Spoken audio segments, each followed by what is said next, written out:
World Bank downgrades 2019 global economic forecast. Authorities in New Jersey seize another Abuja loot worth 211 million euros. Market remains resilient as Nigeria steps up investment in the equities market. This is Business Express reaching you from Abuja, the nation's capital. I am Amina Nujaim. Barka da Sallah.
The World Bank says global economic growth is forecast to ease to a weaker 2.6% in 2019 before inching up to 2.7% in 2020. In its mid-year global economic prospects, the World Bank projects that growth in emerging markets and developing economies is expected to stabilize in 2020 as some countries move past periods of financial strain. Meanwhile, the bank noted that for sub-Saharan Africa, growth is expected to accelerate to 3.3% in 2020, assuming that investor sentiment towards some of the large economies of the region improves. The World Bank did indicate that per capita GDP is expected to rise in the region. It will nevertheless be insufficient to significantly reduce poverty. In 2020, growth in Angola is anticipated to pick up to 2.9%. Nigeria, 2.2%, and growth in South Africa is anticipated to rise to 1.5%. Money laundered by Sani Abacha, former Nigeria head of state and army general, has been seized from a bank in New Jersey. The money worth 211 million euros, which is over 8 billion naira, was put into accounts held in New Jersey by Doraville Properties Corporation, a British Virgin Island company. The money will be held by government until authorities in New Jersey, the United States and Nigeria come to an agreement on how it should be utilized. Telecommunications and telecom sector refreshed 3.5 million subscribers were connected to the internet in the month of April by the service providers in the country. Latest statistics released by the Nigerian Communications Commission (NCC) showed that from 115.9 million internet users in March, the figure rose to 119.5 million within 1 month. However, the operators lost 72,782 voice subscribers as the figure dropped from 173.71 million in March to 173.64 million. The statistics further shows that MTN, which on March 16 listed 20.9 million ordinary shares at 90 naira with a par value of 0.02 naira on the Nigerian Stock Exchange, garnered the largest new internet subscribers for the period under review. It was followed by Globacom and Airtel. The program is Business Express, coming to you on the network service of the Nigerian Television Authority. We will take a short break and we'll be right back.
Small and medium-scale enterprises are said to be the backbone of the economy, and most of such enterprises are owned by entrepreneurs who play a great role in the development of the economy.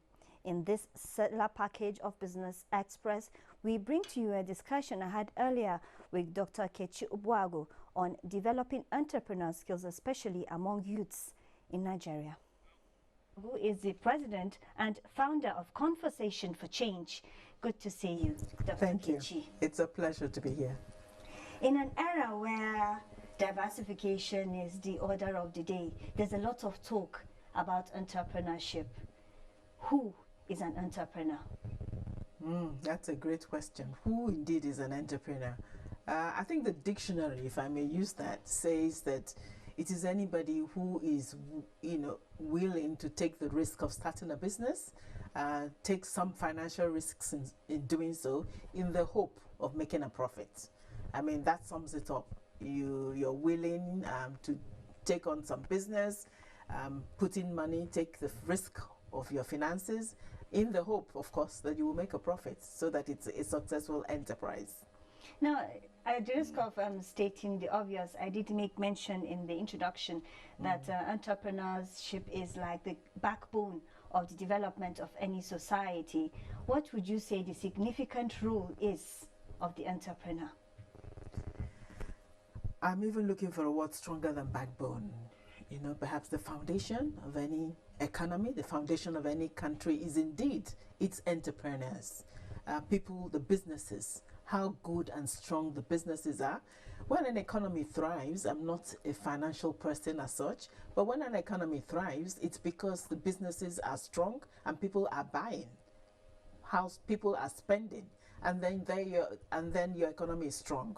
So I think it illustrates very clearly that entrepreneurs who drive the economy are the backbone of a country, and indeed help the country reach its potential of economic development, economic power.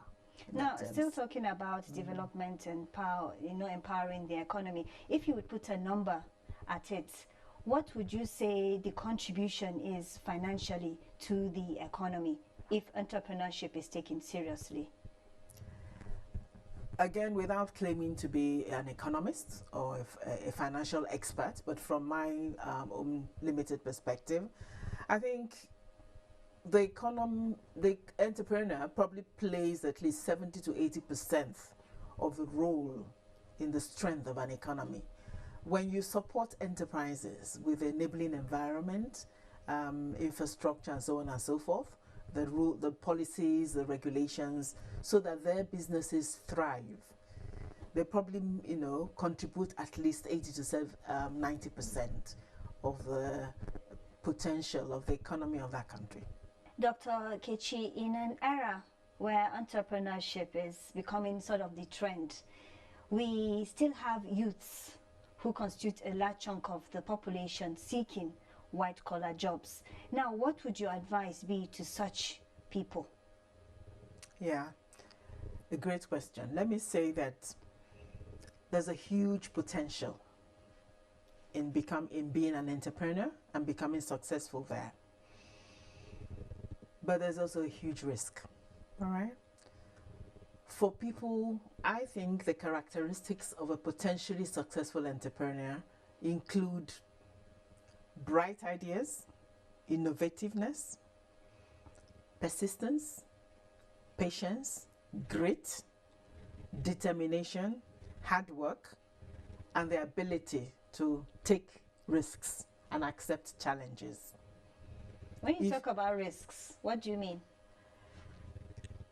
Risk in the terms of the fact that any business you start is a risk. You're going to invest your money, and there's a risk that you will lose it, and perhaps lose the money you borrowed and other people's money as well. So it's always a risk. Even for the best planned and run businesses, there are potential risks out there that you may never have anticipated.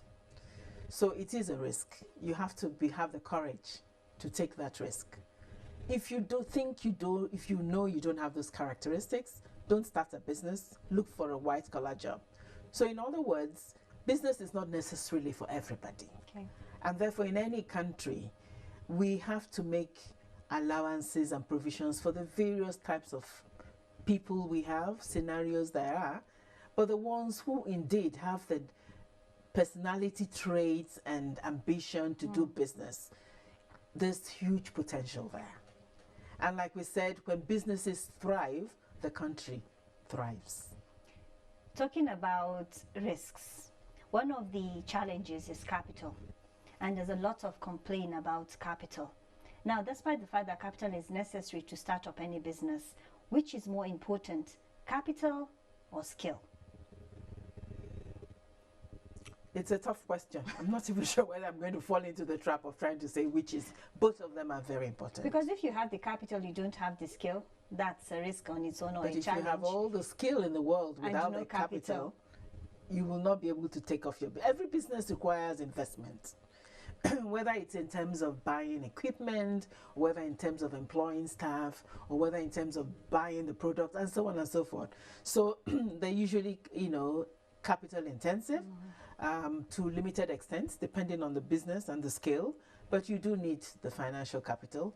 But of course, you need the talent. But again, I say even more, sometimes more important than talent, are the other characteristics I talked about. Dogged determination, ability to pick yourself up when you fall, grit, persistence, innovation, all those things are as equally important as talent. Okay. Now, we are still going to talk about the finance necessary to start up and businesses. Now, in the last 4 years, what would your comment be on efforts that government are challenging issues of access to finance? I again say I'm not an expert at this, but it is an area that I have paid some attention to. And I am encouraged by the efforts government is making. Government is making efforts. I've watched the various structures being put in place. Some of them are still planned that would give access to financing and loan to people generally, particularly to young people. The various trainings that are happening to improve skills and talents, as you call them. And even the support and so on and so forth to market women. But it's a huge endeavor and one in which all hands have to come on deck. It's not just something government can ever do alone. It is everybody, the government, the private sector, the non-profits like ours, like myself. All of us need to have come into it. That brings me to my next question. The role of NGOs like yours in helping those interested in entrepreneurship. What are your roles? Where do you come in? Are you the same as private sector? What do you do? It's a great question. For me, without trying to diverge too much, when we started Conversations for Change, we primarily were thinking about other youth empowerment endeavors. Okay. But we talked to young people extensively since it was a youth supporting organization. And what came out strongest was we need to be economically empowered. We need to be able to earn a living for ourselves and for our families. And so as a non-profit, we gave it serious thought. How can non-profits indeed help? And so we came up with a project which we're in the middle of implementing. Our global entrepreneurship initiative for young people, particularly the fellowship. What's that about? Great. I love talking about it, so thank you for asking me. What is it about? We realized, like I said, that if you select the right kind of young people, people with good ideas, people who are passionate, people who are serious about doing business, if you select those kind of young people, and you build their capacity. You see, business is a risky thing anywhere in the world. I think the global statistics is that on the average, only 30 to 35% of businesses succeed. That's small. Perhaps in our environment, in our country with more challenges, the figures may be lower than that. Okay. So what do you do? And that's why it's important that for us, as we took it on as a task, we stood back and said, what can we do to improve the chances of these young people when they start a business that their business actually succeeds. Okay. And that's why we conceived the fellowship program. Okay. You see, it isn't about workshops, just about workshops. It isn't about meetings alone. It's about a fellowship, a one-year fellowship in which you train them, in which you work with them, in which you support them to establish their business, in which you continue to provide supervision and oversight so that the businesses flourish well. But we also, in which you give them some support financially, because they do have that financial problem. So our fellowship encompasses all of that. Extensive trainings over many months, seed grant to help them in terms of financial ideas, support, fleshing out their business ideas with them, making sure it's a business opportunity, discussing the challenges, and actually starting the business with them. Okay. We could go on and on, but we'd have to end it here. We have been talking to Dr. Kechi Ubuagu. She is the president and founder of Conversation for Change. It was a real pleasure talking to you on Business Express.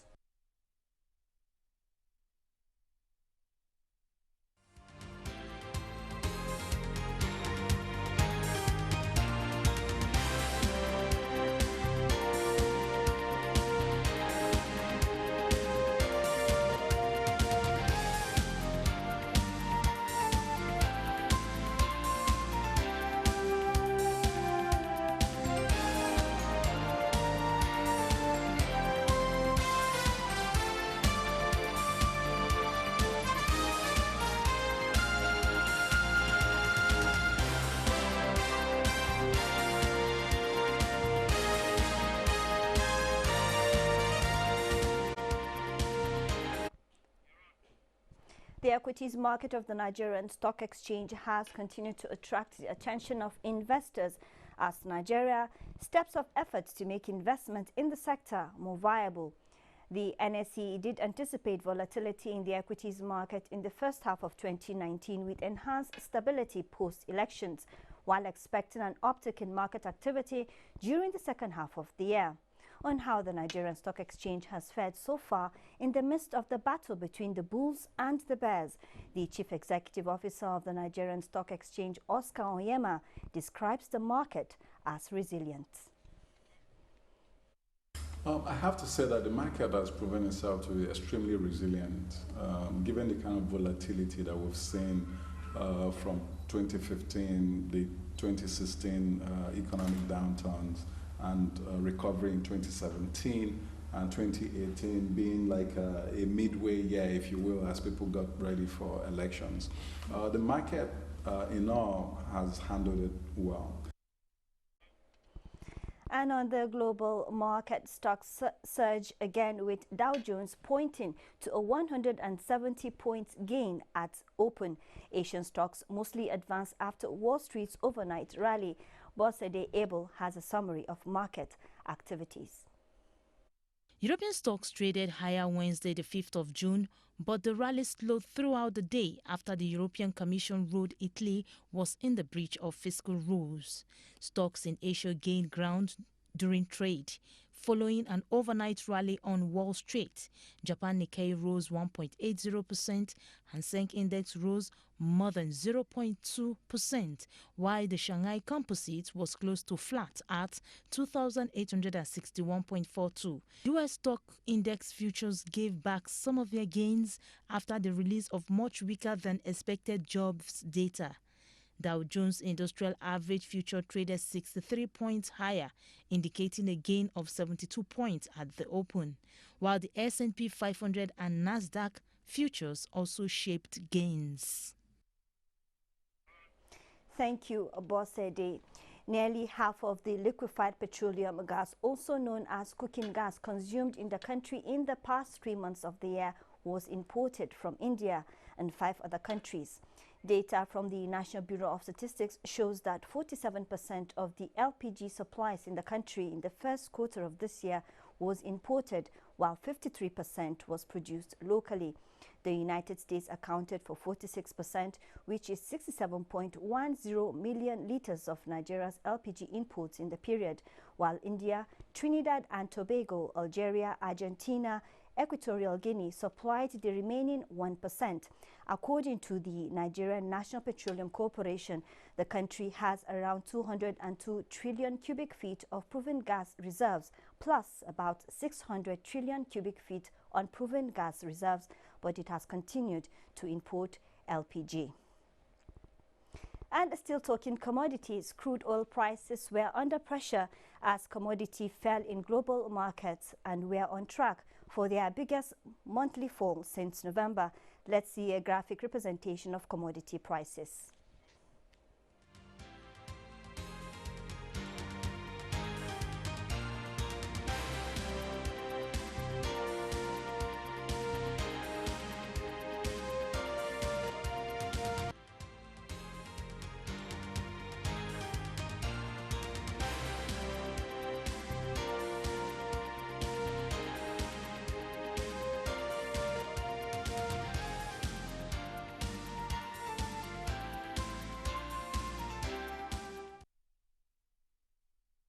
And as part of the campaign to beat plastic pollution, a photo exhibition by National Geographic was unveiled Tuesday by the immediate past president of UN General Assembly, Maria Fernanda Espinosa, together with Oscar, Tony, Emmy and Grammy recipient Whoopi Goldberg.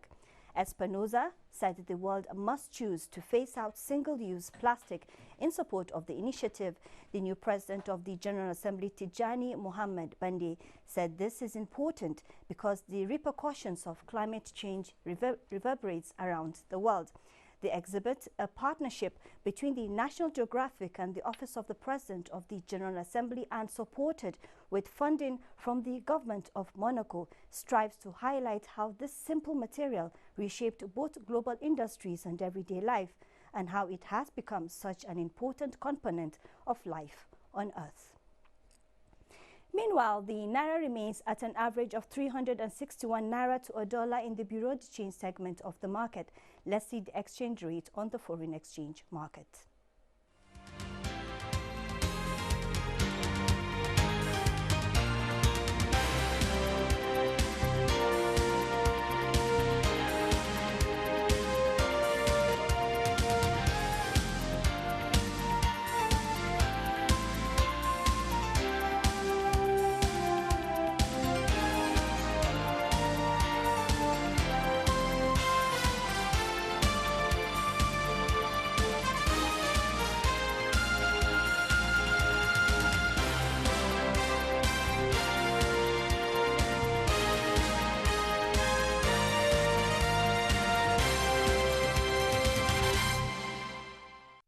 That brings us to the end of this edition of Business Express. You can access all previous episodes on YouTube, and you can also communicate with us on Twitter, and the handle is NTA News Now.